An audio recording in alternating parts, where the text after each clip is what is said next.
वासुदेव नारायणं नमस्कृत्यं नरं चैव नरोत्तमं देवीं सरस्वतीं व्यासं ततो जयं मुदीरये नष्टप्राये स्वभद्रेषु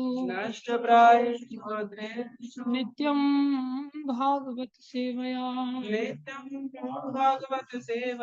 भगवती उत्तम श्लोके भक्तिर्भवती नैष्ठिकी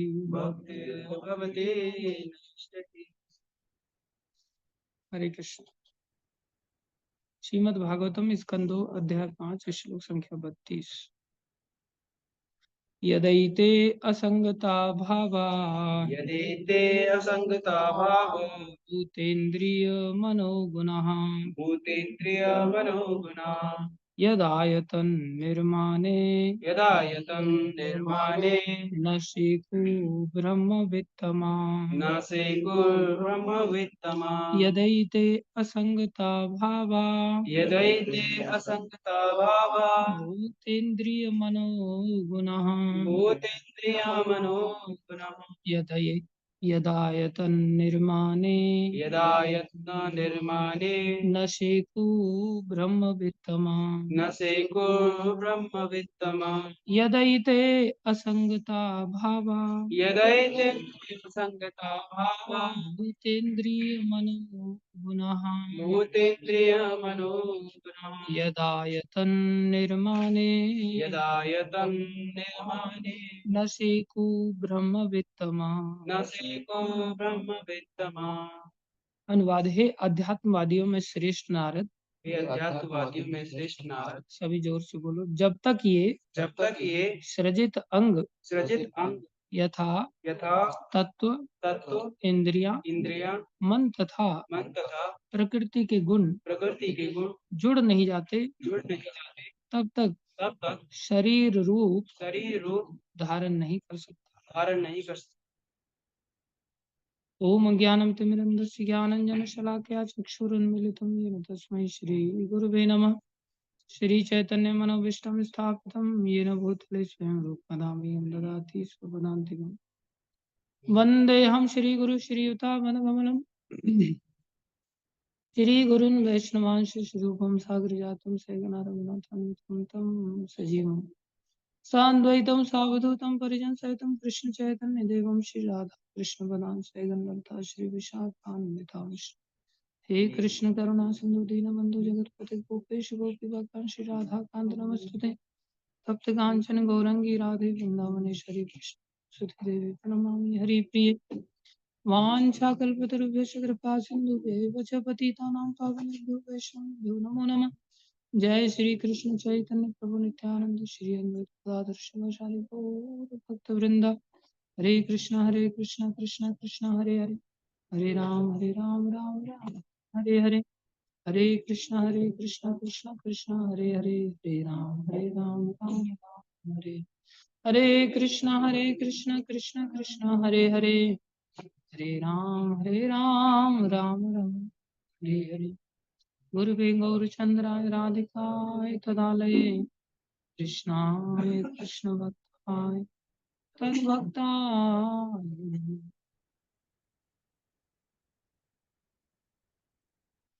हरे कृष्ण। सभी भक्तों का बालकों का माताओं का हार्दिक अभिनंदन स्वागत है। आज हमने ये श्लोक पूछना था और भी 3 श्लोक पूछने थे, लेकिन एक परिवार ने कहा अगर आप श्लोक नहीं पूछेंगे तो फिर हम आते हैं आपके पास, और अगर श्लोक पूछेंगे तो फिर हम आएंगे नहीं आपके पास। हमने कहा ठीक है, फिर आ जाइए, श्लोक नहीं पूछेंगे तो फिर बाकी लोगों से भी नहीं पूछ सकते ना, क्योंकि पंक्ति भेद हो जाएगा। फिर लोग कहेंगे पक्षपात करते, किसी से पूछ लेते किसी से नहीं पूछ लेते। लेकिन ये रोज नहीं चलेगा, कल हम पूछेंगे। बहुत सुंदर श्लोक है, इसलिए सब लोग याद कर लें इसको।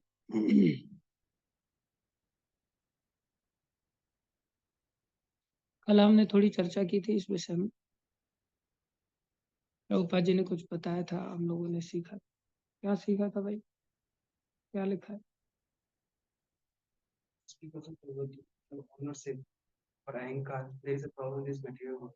यस। सबसे बड़ी समस्या, सबसे बड़ा विकार संसार में अहंकार का है, मैं का है। आपने क्या लिखा है?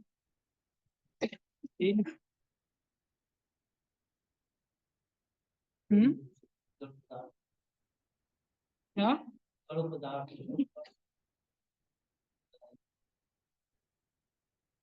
हाँ, जड़ पदार्थ भी। जैसे वो तो परसों बोला था हमने, स्टार्टिंग में बोला था। बाजी बताते हैं कि हम लोग कार्य कर रहे हैं, जैसे कार को तेल दिया जाता है, चलती है, जैसे बोलते हैं कि वो हाथ में जाती है, जब हम चलते हैं तो पैर होते हैं, जो शरीर मानते हैं शरीर काला है तो काला मानते हैं, बुरा है तो बुरा मानते हैं। गीता में भगवान ने बताया है कि आत्मा में मेरा अंश है। संसार खिलौने की तरह है, जब जैसे पुत्र रोता है तो पिता खिलौना दे देता है, ये बड़ा अहंकार मैं हूँ। तो वहाँ गया महाराज के पास, ये बिजली बना दो, ये तब इनको कहा, तब उन्होंने बना तो शेर का डर था, शेर बनने को कहा। हाँ, ये बहुत बड़ी स्टोरी है। प्रभुपा जी भी इसको बताते हैं। प्रभुपा जी सार रूप में बताते हैं, जितने भी काम, क्रोध, लोभ, मोह, मद, मत्सर, ईर्ष्या आदि ये सब विकार है ना, लास्ट में अहंकार आता है। अहंकार सबका बाप है। सबसे ज्यादा विकार अहंकार से ही फैलता है। गंदगी की जड़ है अहंकार। अहंकार को ये मैं कहते हैं, और वहीं से मेरा की बीमारी चलती है। ये जो भक्ति मार्ग है, हम कल चर्चा कर रहे थे, ये मैं को त्यागने का मार्ग है। और जब मैं को त्याग पाएंगे तो मेरा का भी त्याग हो जाएगा। एक दिन हमारे से इस शरीर रूपी, जिसमें कि हमारे अंदर मैं घुसी रहती है, शरीर रूपी अहंकार को शरीर के साथ भी त्यागना तो पड़ेगा ही पड़ेगा। शरीर भी त्याग करना पड़ेगा हमको, मजबूरी में त्याग करना पड़ेगा, हम चाहें या ना चाहें। लेकिन वर्तमान संसार में देखें, हम बाहर निकल करके थोड़ा देखें, सुबह दोपहर शाम रोड पर लोग किस प्रकार से भाग रहे हैं, दौड़ रहे हैं। किसी भी व्यक्ति को जरा सा भी ऐसा एहसास है कि हम सब मृत्यु के मुंह में काल के द्वारा भेजे जा रहे हैं? किसी को भी जरा सा भी ऐसा स्मरण नहीं है मृत्यु लोक में होते हुए भी कि हमें मरना है। कल हम डालन वाला, वहाँ दूसरी साइड हमारी मंदिर की चल रही, वहां जा रहे थे, रास्ते में तो विचार कर रहे थे कि सारा संसार भाग रहा है पागलों की तरह। सबको हॉर्न बजाए जा रहे हैं, जल्दी पड़िए, मेरे को जाने दो, मेरे को जाने। लेकिन जा कहाँ रहे हैं सब ये हम लोग? सब मृत्यु के मुंह में जा रहे हैं, बड़ी तेजी से जा रहे हैं। देखते देखते कब बुढ़ापा आ जाएगा, कब हमारे से चलना फिरना दूभर हो जाएगा। हमारे नरसिंह प्रभु, जब हम कल सोने जा रहे थे तो वो थोड़े से पैर दबा रहे थे, तो मैंने कहा यार, थोड़े दिन के मेहमान है हम सभी, आज का दिन भी चला गया, रात हो गई, थोड़े समय बाद बुढ़ापा आकर के घेर लेगा, ये शरीर ही चला जाएगा फिर। और बुढ़ापे में कौन किसके पैर दबाता है? जवानी में तो फिर भी लोग पूछते रहते, तो वो कहते आपके तो फिर भी दबाने वाले मिल जाएंगे बुढ़ापे में, लेकिन मेरा क्या होगा? इतनी चिंता सताती है ना, आपके तो फिर भी मिल जाएंगे, मेरा क्या होगा? एक भक्त को मैंने कहा कि भाई, ऐसे ऐसे ये प्रोजेक्ट है, और प्रभुपाद कृपा से हम लोगों को प्रभुपाद की प्रसन्नता के लिए इसमें सम्मिलित होकर के आगे बढ़ना चाहिए, करना चाहिए, मेहनत करनी चाहिए। क्या हम व्यक्तिगत अपने-अपने एक-एक जगह पर एक-एक सेंटर को सँभाल करके कौन-सी ऐसी बहुत बड़ी उपलब्धि पा लेंगे? तो वो कहता है, आपकी सेवा के लिए तो नरसिंह प्रभु हैं, मेरी सेवा में कौन है? आपको तो सेवक मिला हुआ है, लेकिन मेरा तो बुढ़ापा आ रहा है, बीमारियाँ आ रही हैं, मेरी सेवा में कौन होगा? मेरा जीवन निर्वाह कैसे कितने व्यक्ति को व्यक्तिगत ऐसी चिंताएँ होती हैं। ये चिंताएँ मैं मेरा के कारण बहुत परेशान कर हर व्यक्ति को परेशान अंदर से सबकी परिस्थितियों के अनुसार इच्छा तो होती है कि भाई हमें भी कोई पैर दबाने मिल वाला मिल जाए, कोई रोटी देने वाला मिल जाए, कोई कपड़े धोने वाला मिल जाए, कोई कपड़े प्रेस करने वाला मिल जाए, सब सेवक मिल जाए ऐसा बढ़िया। लेकिन कितने दिन तक मिलेंगे? मिल भी जाए हमारे अरेंजमेंट से, छोड़-छोड़ के नहीं चले जाते, छोड़-छोड़ के भी चले जाते। लेकिन ऐसी आशा ही क्यों करना? किसी से ऐसी आशा नहीं। ऐसा हमारा व्यक्तित्व बने कि हमें किसी को बोलना ही ना पड़े। लोग स्वयं से पीछे-पीछे आएँ, ठीक है। लेकिन आशा लेकर के अगर ऐसा जिएँगे तो 4 दिन के लिए लोग मिल भी जाएँगे, लेकिन फिर कब छोड़ के चले जाएँगे पता नहीं। लेकिन हम सब मैं, मेरा में जीवन जीते हैं। इसलिए ये जो मार्ग है, ये मैं, मेरा से बाहर निकलने का है। मृत्यु की चपेट, बुढ़ापे की चपेट इतनी खतरनाक होती है, आखिर में सब हाथ धोना। कितने भी पैर दबा ले कोई व्यक्ति, क्या दर्द मिट जाएगा? कोई समाधान नहीं है, शाश्वत समाधान नहीं। बुढ़ापे का कष्ट तो झेलना ही पड़ेगा, मृत्यु का कष्ट तो झेलना ही पड़ेगा। मिल भी जाए, कोई दया भी कर दे, तो भी झेलना ही पड़ेगा ना। उसके बाद कितने शरीर बदलने पड़ेंगे, कोई नहीं जानता। वहाँ कौन पैर दबाने वाला है? इसलिए जीवन मैं मेरा का त्याग करके भगवान की निष्ठा से सेवा किया जाए। और फिर भगवान के हाथ में क्या नहीं। तो ये मार्ग बताया तो जाता है भाई मैं मेरा का त्याग करने के लिए। यहाँ आपको अभय दान दिया जाएगा। जैसे हम कल स्टोरी बता रहे थे कि चूहा आया साधु के पास, राय माम रक्षा करो।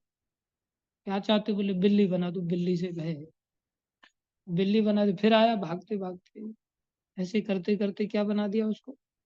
क्या बना दिया था वैष्णव दास? शेर बना दिया था। फिर क्या हुआ? शेर क्या कर रहा था? जब शेर बना दिया तो शेर क्या कर रहा था? शेर जंगल का राजा है ना। शेर कहाँ चला गया फिर? जंगल में, है कि नहीं? जंगल में बाद में गया। क्या बन के गया था जंगल में? चूहा वापस बन करके गया था। तो वो शेर घूरने लग गया।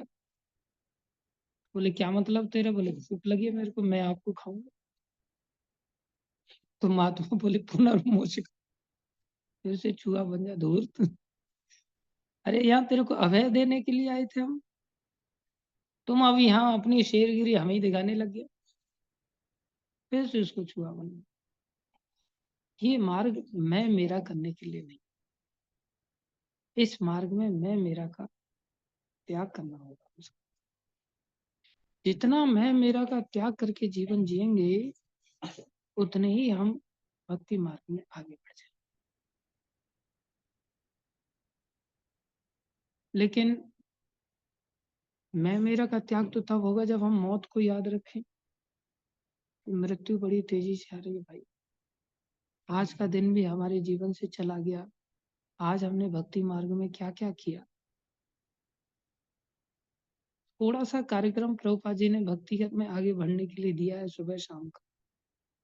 उसमें भी हमें नींद इतनी प्यारी होती है, हम मंगल आरती के बाद भाग जाएंगे, जप के बाद भाग जाएंगे, गुरु पूजा के बाद भाग जाएंगे, फिर ऐसा लगता है बहुत बड़ा हल चला के आए भाई, अब सो जाओ आप।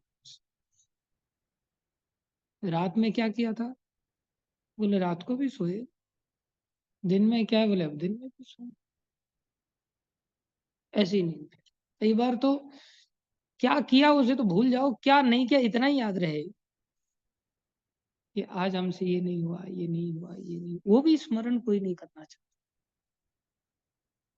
तो कैसे भाई हम भक्ति में आगे बढ़ सकते हैं? कैसे इस जन्म मरण के चक्कर से हम बाहर निकले? कैसे अनंत 84 लाख योनियों में? कहानी तो बहुत छोटी सी है, लेकिन मैं मेरा करेंगे, फिर से संसार में हमें पुनर्मूषिका भव, 84 लाख योनियों में, जो बड़ा दर्दनाक है।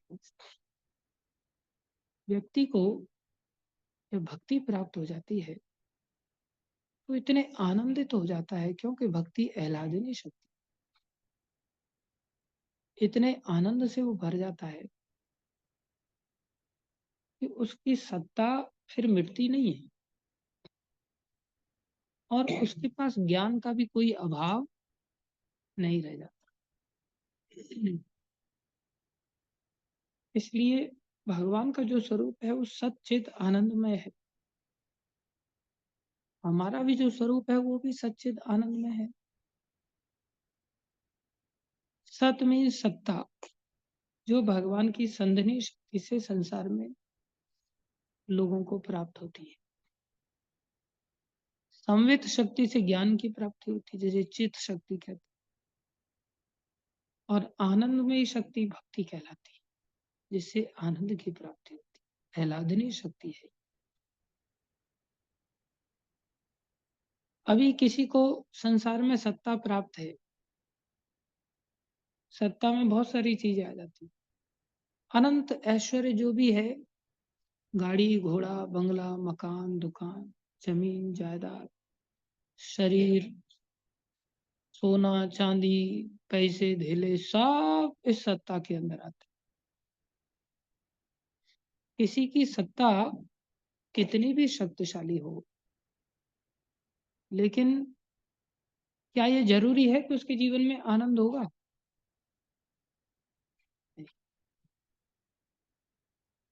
बड़े बड़े अमीर लोग, उनके पास किसी चीज का अभाव नहीं होता, लेकिन फिर भी रात को नींद नहीं आती।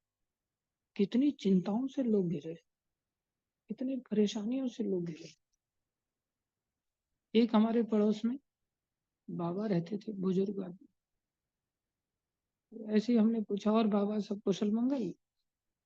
हाँ भैया सब ठीक है।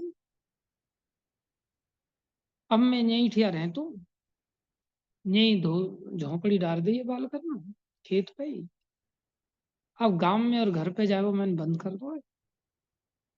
यही ठिया बालक 2 रोटी पहुंचा देते हैं, बड़े आनंद से धोता है, सांझ रोटी खा लें तो भाई, और बड़े आनंद से जीवन कट रहा है। उनको झोंपड़ी मिली हुई है, फिर भी कोई टेंशन नहीं, यही माला फेरते रहे तो कोई टेंशन ना, आनंद ही आनंद। जबकि कोई व्यक्ति कहेगा झोपड़ी में रहने की बात कैसे बताऊं, वो बड़ी खुशी से बता रहे, बस बैठो बैठो नौता है शाम तक माला फिरते रहे तुम, बड़ो आनंद आ रहा है, कोई दिक्कत ना है कैसे। जब आदमी को भक्ति प्राप्त हो जाती है ना, तो उसको झोपड़ी में भी आनंद आ जाता है। और दुनिया का महल दो महल लोग खड़े कर लेते हैं, सब संपत्ति संसार में है, लेकिन आनंद नाम की चीज नहीं। ये सत्ता है। लेकिन ऐसी सत्ता है और व्यक्ति के पास ज्ञान नहीं। सब कुछ है, कितने कितने अमीर माँ बाप होते हैं, उनकी संतान को सब चीजें हेरिटेज में मिली होती है, लेकिन उन संतानों को फिर वो पढ़ने के लिए क्यों भेजते हैं? क्योंकि वो लोग जानते हैं बिना ज्ञान के जो जीवन है, चाहे सत्ता हमारी है, लेकिन फिर भी ज्ञान जरूरी है। बिना ज्ञान के जीवन जानवर जैसा होता ही है। किसी चीज का सेंस नहीं किसी व्यक्ति को, किसके साथ कैसे बोलना है, कैसे उठना बैठना है, क्या करना है, क्या नहीं करना है। बिना ज्ञान के जीवन अंधा है। अभी हम लोग यहाँ जो चर्चा कर, गीता भागवत आदि से, ये ज्ञान की ही तो चर्चा है। ये वास्तविक ज्ञान की चर्चा है, ये दिव्य ज्ञान की चर्चा है। बाकी तो अज्ञान के संसार में चर्चा होती है ज्ञान के नाम पर, और उनका जीवन भोले भाले जो जीव रहते हैं और जानवर, हिंसक जानवर बन जाते हैं बड़े। लेकिन संसार में लोगों को ये पता होता है कि भाई ज्ञान चाहिए, लेकिन ज्ञान भी है, सत्ता भी है, बड़ी सारी डिग्रियां भी हैं, लेकिन आनंद नहीं। लोग बड़े चतुर हैं। आजकल के ज्ञान का मतलब है 4 पैसे से 8 पैसा बनाना। मेरे पिताजी कहते तुम नौकरी करता है तो पैसा देता नहीं। मैं बोला आप भी तो नौकरी करते हैं, आपके पास पैसा है, तो क्या जरूरत है आपको पैसा देने की। बोले तुम इतना होशियार थोड़ी है कि 4 से 8 बना सके। मैं 4 पैसे से 8 पैसे बना दूंगा, तू मेरे को दे दे। मैंने कहा मैं 4 से 12 पैसे बना रहा हूँ, तो 8 पैसे बनाने के लिए क्यों दूं। बोले तुम 4 से 12 कैसे बना रहा है। मतलब मेरे को जो कुछ भी आता है वो सब प्रचार में लग जाता है, भगवान की सेवा में लग जाता है, थोड़ा बहुत गुरु जी की सेवा में चला जाता है, बचता ही नहीं मेरे पास। बोले 12 कहाँ बना, ये तो लुट गया। मैंने लुट नहीं गया, अनंत की सेवा में जा रहा है तो अनंत गुना होके वापस जाएगा। मैं तो 12 पैसे का उदाहरण दे रहा था बस, बाकी अनंत होकर के वापस आएगा। थोड़ा बहुत तो समाज में रहने के कारण, धाम में जन्म लेने के कारण, ये तो जानते ही हैं कि हाँ भगवान अनंत हैं, भगवान की सेवा में जाएगा तो अनंत होकर के वापस जाएगा। विश्वास नहीं है, पूरा ज्ञान है, तो बहस क्या करते फिर। ठीक है, अब तेरी बुद्धि पे पत्थर पड़े तो मैं तेरे को क्या समझाऊं, ऐसा बोल करके चले गए। तो संसारी ज्ञान किसको कहते हैं, जो 4 से 8 बनाए। पैसे से पैसे कैसे बनाया जाए, या बिना पैसे के कैसे टोपी पहना करके पैसा कमाया जाए, ये केवल यही ज्ञान है संसार में, पेट भरने का ज्ञान। आज तो कलयुग का ऐसा बुरा पहरा है कि उसके कारण लोग अपनी सत्ता ही बचा लें, वही बहुत बुरा। सब मरने के लिए एकदम तेजी से आगे बढ़ रहे हैं, इतने इतने युद्ध चल रहे हैं। इधर से उस देश में भाग रहे हैं, उस देश से उस देश में भाग रहे हैं। कभी बांग्लादेश से हिंदुस्तान, तो कभी हिंदुस्तान से बांग्लादेश, कभी म्यांमार, कभी कहीं कहीं। आदमी सत्ता के लिए ही झगड़ा कर रहा है। स्थितियां सत्ता को लेकर के ही इतनी नाजुक हो गई, उसको ज्ञान क्या रहेगा। लेकिन ज्ञान भी हो जाए, सत्ता भी हो जाए, आनंद के बिना लोग सुसाइड कर लेते। अभी हमें यही देहरादून में क्या नाम था उनका, जो काफी पैसे वाले थे, साहनी जी, काफी बड़ा बिल्डर। और जगदीश हरि प्रभु से मिला तो कहता है कि मेरा यहाँ जमीन है और मैं वहां पर प्रोजेक्ट लाना चाहता हूँ, और 100 करोड़ की जमीन है, मैं उसे 1000 करोड़ का प्रोजेक्ट में बनाना चाहता हूँ। ऐसा बनाना चाहता हूँ उससे 1000 करोड़ मेरे को प्राप्त हो, और आप लोगों के इस्कॉन का भी वहां पर बना दूंगा मैं छोटा सा। तो इतना चतुर है देखो, 100 से 1000 करोड़, पैसे से पैसे कैसे बनाने के लिए। लेकिन 7वीं 8वीं मंजिल से छलांग लगा, इतना बड़ा बिल्डर बनने के पश्चात भी सुसाइड करके मर गया। ऊपर से लोगों की स्थिति अलग है, आंतरिक स्थिति लोगों की बड़ी भयावह है। हमें पैसे की जरूरत थी, तो हम एक व्यक्ति के पास गए, भाई हमारा एक प्रोजेक्ट है, आप उसमें शामिल हो जाओ। काफी अमीर आदमी, उसके साथ काफी देर तक चर्चा की। बाद में बोला प्रभु जी, ये सब बातें बताने की नहीं होती, लेकिन आप अपने हैं, क्या बताऊं, मैं यहाँ फंसा हुआ हूँ, यहाँ फंसा हुआ हूँ, यहाँ फंसा हुआ हूँ। ऐसी विकट परिस्थिति है कि मैं किसी को बता भी नहीं सकता। लोगों को लगता है कि मैं बहुत खुश हूँ, लेकिन आंतरिक रूप से मैं प्रसन्न हूँ। मैं कोई सहायता नहीं कर सकता। बस निकल आऊं कभी मैं इससे, फिर सहायता करूँ। आप भगवान से प्रार्थना करो ना कि मेरे को निकाल दें। अब हम सोच रहे थे कि हम इसके पास क्यों आए, ये तो उल्टा हमसे ही प्रार्थना कर रहा है कि मेरे को निकालो। संसार की यही दशा है। संसार में कहीं दूर दूर तक आनंद, दूर दूर तक आनंद कहाँ से प्राप्त होता है? आनंद तो केवल भगवान की आह्लादनी शक्ति से,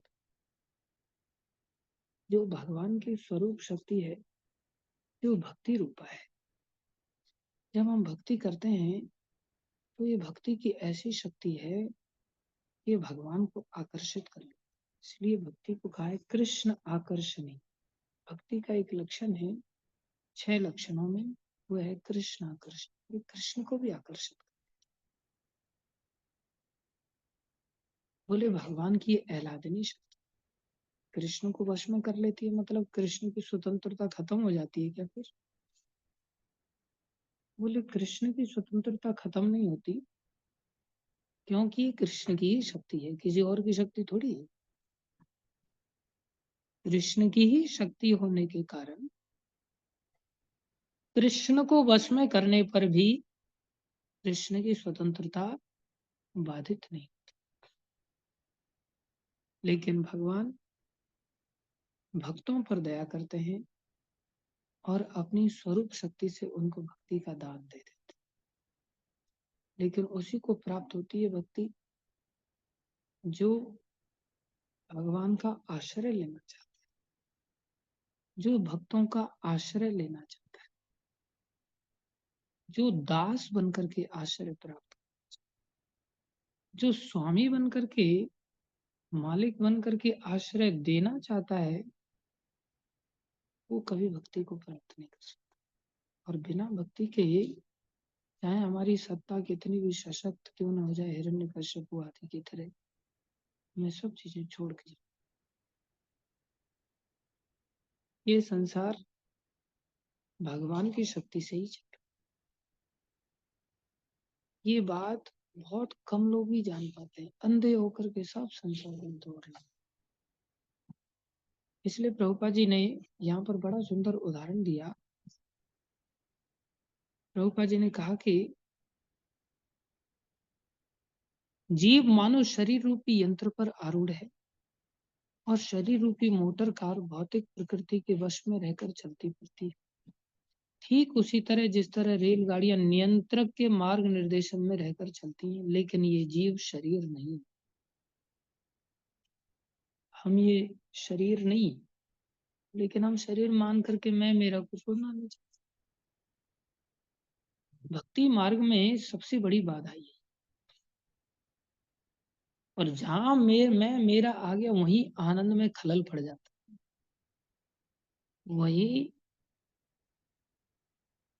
अब बताओ, आनंद के लिए हमें भगवान ने इंद्रिया दिया है, शरीर दिया है, मन दिया है, बुद्धि दिया है, सब कुछ भगवान ने दिया है ना। लेकिन ये श्लोक बता रहा है, भागवत में सुखदेव गोस्वामी नारद जी को कह रहे हैं, ब्रह्म वित्तमः। तमः मतलब उत्तम। 3 चीजें होती हैं, गुह्य, गुह्यतर, गुह्यतम। जैसे डिग्री होती है गुड, बेटर, बेस्ट करके, ऐसे ही संस्कृत में तम शब्द से मतलब श्रेष्ठ, सर्वश्रेष्ठ माना जाता है।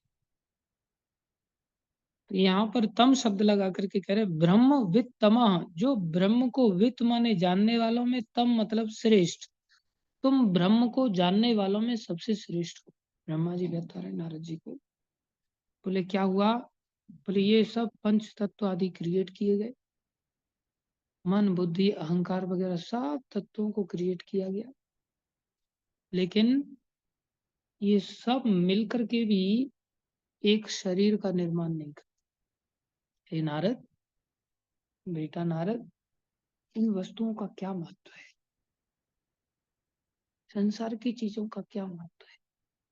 सब चीजें भगवान ने बना दिया, लेकिन बनाने के पश्चात भी ये शरीर का निर्माण नहीं। शरीर को चलाना फिराना तो दूर की बात, शरीर निर्माण नहीं। फिर भगवान ने बोले क्यों नहीं निर्माण हो पाया? बोले सब तत्व मैं मेरा को लेकर के झगड़ा करने लगे। बुद्धि कहने लगी मैं क्यों झुकूं अपने आप में। पंच तत्व कहने लगे हम श्रेष्ठ हैं। अहंकार कहने लगा सबसे श्रेष्ठ में। ऐसे सबके अंदर श्रेष्ठत्व की लड़ाई चालू हो गई। जब श्रेष्ठत्व की लड़ाई चालू होगा, हर व्यक्ति खोपड़ी बनना चाहेगा ना, पैर थोड़ी बनना चाहेगा। शरीर के अलग अलग अंग हैं। अब इन अंगों को अगर आप जोड़ने चलो, तो जोड़ने के लिए भी आदमी की चॉइस होती है ना। अब जैसे कोई सीरियल होता है, तो सीरियल में कई सारे कलाकार जुड़ते तभी तो सीरियल आगे बढ़ेगा ना। लेकिन उन कलाकारों में भी कोई कि मैं ये नाटक में ये रोल नहीं करूंगा साहब, ये तो घटिया रोल। लोग मेरे को कैकी बोलेंगे अगर मैंने कैकी का रोल कर दिया तो, नाम ही मेरा पड़ जाएगा। किसका रोल? मैं राम का रोल, लक्ष्मण का रोल, कुंभकर्ण का कर ले, नहीं कुंभकर्ण का। उतना का कोई रोल करना चाहता है? जबकि केवल रोल अदा करने के लिए कहा जाए, उतना नहीं बनाया जाए। किसी भी व्यक्ति को निकृष्ट रूप से अगर सेवा दे दीजिए, जबकि होलसम है ये, शरीर के अंदर भी। अब किसी को बोल दे ये टट्टी बेचारा कुत्ता कर गया आश्रम में, थोड़ा इसको धो के फेंक दे जरा, या पानी डाल दे, साफ करना चाहेगा कोई व्यक्ति? वो कहेगा देख रहे हैं आप किसको बोल रहे हैं साहब, देख रहे हैं आप। जैसे वो खुद रोज सुबह में गुलाब का फूल निकालता है, अपनी टट्टी भी तो साफ करता ही है ना। लेकिन उसको बाथरूम साफ करने के लिए बोल दिया जाए, बोले जनरल बाथरूम में साफ कर लो। इतनी तौहीन समझता है ना व्यक्ति। आदमी रख लो कोई जो ये गंदे काम कर सके, मतलब खुद तो जैसे गंदे काम करता ही नहीं, सब बढ़िया बढ़िया ही काम करता है। श्रेष्ठत्व का झगड़ा चालू हो गया। फिर भगवान ने क्या किया? बोले इन सब में किस किस में झगड़ा हुआ? भूत इंद्रिय मनोगुणाः, सतोगुण में, रजोगुण में, तमोगुण में, भूतों में, पंचभूतों में, मन में, इंद्रियों में, बुद्धि में, इन सब चीजों में झगड़ा चालू है। मैं ये रोल नहीं ले सकता, मैं ये रोल नहीं ले सकता। भगवान ने क्या किया? न शेखु, बोले ये निर्माण नहीं कर पाए। आगे उत्तर देंगे। भगवान ने क्या किया? भगवान सबके अंदर घुस गए। फिर भगवान ने देखा ये लोग झुक नहीं रहे, सब अपने अपने नशे में जी रहे। जैसे होता है ना, चार बच्चे लोग अगर ठीक से काम न करें, या चार माताएं आपस में ठीक से काम न करें, तो साहस आती है फिर चार बहुओं को इकट्ठा करने की। एक की चोटी उसके सिर में बांधेगी, उसकी चोटी उसके सिर पे बांधेगी, बोला चलो, सर पकड़ करके चारों को इकट्ठा करके चलो ये काम करना है। फिर सब झुक जाते हैं, ठीक है ये काम बड़े ने बोल दिया ना भाई, तब जाकर के सारे काम फिर एक साथ होंगे। ऐसे जब भगवान ने क्या किया? अपनी शक्ति का संचार। जैसे ही भगवान ने अपनी शक्ति लगाया, सब के सब झुक गए। जिसको जो अधिकार पैरों को दिया, भाई तुम्हें नीचे ही चलना है, ठीक है बाबा नीचे ही चल। अब पर जब चलता है ना, तब सब काम होता है। भगवान का जैसे ही प्रवेश हुआ, शरीर का निर्माण, शरीर चलने लग गया, और आनंद की प्राप्ति होने लगी। लेकिन फिर सिर उठाने लगता है सांप। सांप की खासियत है कि उसके अंदर 3-4 महीने में जहर पनप जाता है। उसके अंदर जहर की थैली होती है, और 2-4 महीने में जहर धीरे धीरे धीरे धीरे करके वो पोटली बन जाती है, और उस पोटली में जहर भरने लगता है। सपेरे लोग 2-4 महीने के बाद उस पोटली को तोड़ते रहते हैं। अब जाकर के 2-4 महीने में इतना जहर बनता है कि वो मार डाले। एक आध महीने में अगर जहर बन जाए, वो काट ले, तो इतना जहर नहीं होता, वो उपचार से ठीक हो जाता है। ऐसे ही हमारा जो अहंकार है ना, ये उठने लगता है। इसे भगवान कृपा करके तोड़ सकते। कैसे तोड़ते हैं? भक्तों की दया से, शास्त्र की दया से, सत्संग की दया से। केवल सत्संग ही एकमात्र ऐसा उपाय है, भक्ति ही एकमात्र ऐसा उपाय है जो जीव को आनंद का रास्ता खोलती है। कैसे खोलती है? उसके अहंकार का नाश करती है। इसलिए कहा, जहां सुमति तहां संपत्ति नाना, जहां विपत्ति तहां विपत्ति विधाना। जहां सुमति आ जाए ना, सुमति व्यक्ति मतलब, जैसे गीता में भगवान ने कहा ना, मन ही बंधन का कारण है और मन ही मोक्ष का कारण। बंधन का कारण शरीर को नहीं बताया, बंधन का कारण लड्डू पेड़ा को नहीं बताया, मोक्ष का कारण लड्डू पेड़ा नहीं बताया, मोक्ष का कारण बिल्डिंग नहीं बताया, मोक्ष का कारण कुछ नहीं, मन ही बंधन का है और मन ही उद्धार का। ऐसे इसका अर्थ क्या हुआ? इसका अर्थ ये हुआ कि मन में जो विचार उठते हैं ना हमारे, जो निरंतर मन में कुछ न कुछ उधेड़ बुन के विचार उठते हैं, मन बहुत चंचल होता है प्राय। तो बोले विचारों के कारण ही व्यक्ति बंध जाता है और विचारों के कारण ही उड़ जाता है। जब संसार में भगवान से अलग रह करके विचार आने लगते हैं, जब सत्ता को लेकर के विचार आने लगते हैं या ज्ञान को लेकर के विचार आने लगते हैं, तो जीव बन जाता है। जब वही विचार भक्ति को लेकर के जागृत हो जाते तो उसकी सत्ता नष्ट नहीं होती, क्योंकि ये आखिरी शक्ति है। जिसको आह्लादनी शक्ति प्राप्त हो गई, उसको सत्ता और ज्ञान, ये दोनों चीजें तो वैसे ही धरोहर में मिल जाती। लेकिन ये भक्ति के मन में विचार कहाँ से आते? ये भक्ति के मन में विचार केवल भक्तों के साथ से, और कोई दूसरा उपाय नहीं, कोई दूसरा। इसलिए जब व्यक्ति मन में अहंकार से प्रेरित होकर के जीवन जीता है, और अहंकार से प्रेरित होकर के जीवन जीने का अर्थ क्या है? मेरे मन में जो इच्छा होगी ना, मैं वैसा जीऊंगा। ये अहंकार से प्रेरित होकर के जीवन जी। मेरा मन करेगा तो माला करूंगा, नहीं करेगा तो नहीं करूंगा। मेरा मन करेगा तो नहाऊंगा, नहीं करेगा तो नहीं नहाऊंगा। मेरा मन करेगा तो पुस्तक वितरण करूंगा, तो नहीं करूंगा। जब तक हमारे विचार ऐसे अहंकार से प्रेरित होकर के जीते हैं हम कभी उद्धार को प्राप्त नहीं हो सकते। ये बात बिल्कुल हृदय में अच्छी तरह से हमें बिठानी पड़ेगी। हमको किसी भी हालत में, अर्जुन जैसे धनुर्धर व्यक्ति को भी इस स्तर पर आना पड़ा अंत में, करिष्ये वचनम तव, आप जो कहेंगे मैं वही करूंगा। नहीं तो ये अहंकार 84 लाख योनियों में अनंत काल के लिए मारेगा, अनंत काल के लिए मारेगा, और भुला भुला करके मारेगा। जैसे आज वर्तमान में किसी को याद नहीं है ना कि हम मरने जा रहे हैं, न माँ को पता है, न बाप को पता है, न औलाद को पता। अरे बता भी दो ना किसी को तो भी इतना प्रवाह ज्यादा है ना, कि भक्ति मार्ग में आदमी आता है, 4 दिन आता है, उसके बाद छूट जाता है। कितने सारे ऑनलाइन पर लोग जुड़ते हैं और धीरे धीरे नए नए लोग आते हैं और पुराने लोग खिसक जाते हैं। फिर कहते हैं मैं क्या करूं, मैं उठ ही नहीं पा रहा हूँ सुबह में, मैं क्या करूं, ये नहीं हो रहा है, वो नहीं हो रहा है। कारण भक्तों का संग नहीं करते। जैसे ही छूटा गाड़ी डूब, जैसे ही छूटा गाड़ी डूब। ये नहीं सोचना कि कभी भी हम भक्ति मार्ग में आ गए, इस मार्ग में हम सदा चलते ही चले जाएंगे। जरूरी नहीं है, भटकने में देर नहीं। ये बहुत सावधानी का रास्ता,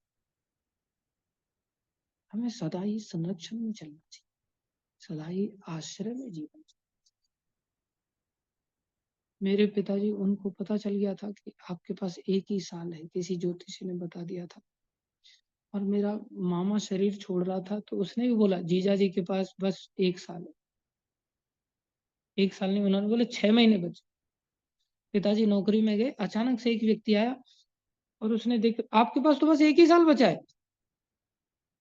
जैसे धृतराष्ट्र को बोल दिया था ना 7 ही दिन बचे, ऐसे मेरे पिताजी को बोल दिया था। और पिताजी बोले तेरे पास 1 साल होगा। दोस्त आदमी मेरे को कह रहा है 1 ही साल बचा है। उसको पिताजी झाड़ने लग गए। वो बेचारा तुरंत निकल के बाहर चला गया, वृद्ध व्यक्ति था। पिताजी बाहर आकर के देखे, थोड़ा एहसास हुआ नहीं, इसने पलट के जवाब नहीं दिया, खाली इतना ही बोल करके निकलने लग गया। तो पिताजी ऑफिस से बाहर निकले, देखा वो आदमी गायब। ये आदमी दूर दूर तक। अब निरंतर उनके दिमाग में ये बात बैठी हुई थी कि 1 साल। और फिर 6 महीने बीत गए। फिर मेरा मामा शरीर छोड़ रहा था अचानक से, तो मरते समय कह रहा है जीजा जी के पास तो बस 6 महीने बचे हैं। और मेरे को पिताजी ने बोला था कि मेरे को ऐसा ऐसा बोला, तो मैं उनको बोला आपके पास 6 महीने बचे हैं बस। मैंने कहा मरता हुआ आदमी ज्यादातर सत्य बोलता है। मैंने कहा आपके पास 6 महीने, अभी भी आ जाओ आश्रम में, अभी भी आ जाओ, जीवन को सफल बना। अरे ऐसे तो बकने बकते रहते, बहुत बकने वाले होते हैं, ऐसा थोड़ी होता है। मैं बोला अभी तो आपकी किडनियां भी फेल हो गई, सर्कमस्टेंसेस बन गए हैं ऐसे, आपके पास ज्यादा समय नहीं है, भगवान की शरण में आ जाओ। क्या अहंकार को लेकर के इतना जी रहे हो? ये घर परिवार जितने भी हैं, इनका क्या होगा? मतलब आपके मरने के बाद क्या होगा? आपके संसार से जाने के बाद भी तो कुछ होगा ना। जो 6 महीने बाद होगा, अब 6 महीना तो बचा है, जो 6 महीने बाद होगा पहले हो जाएगा ज्यादा ज्यादा, और क्या होगा? मतलब उसकी टेंशन, मतलब मैं हूं ना टेंशन के लिए। नहीं नहीं, मेरे को यहाँ मकान बनाना है, यहाँ दरवाजा लगाना है, 1 फ्लोर चढ़ा देना है, जिससे इन लोगों का प्रोटेक्शन हो जाए, ऐसा हो जाए वैसा। फिर मैंने बोला मैं भी ऐसा ढीठ था, 3 महीने बचे आप। फिर भी मैंने 2 ही महीने बचे हैं अभी, 1 महीना बचा आप। मेरे से चिढ़ते थे इस बात को, लेकिन मैं भी भगवान से प्रार्थना करता था, भगवान ज्यादा नहीं तो कम से कम मर तो जाए आश्रम में।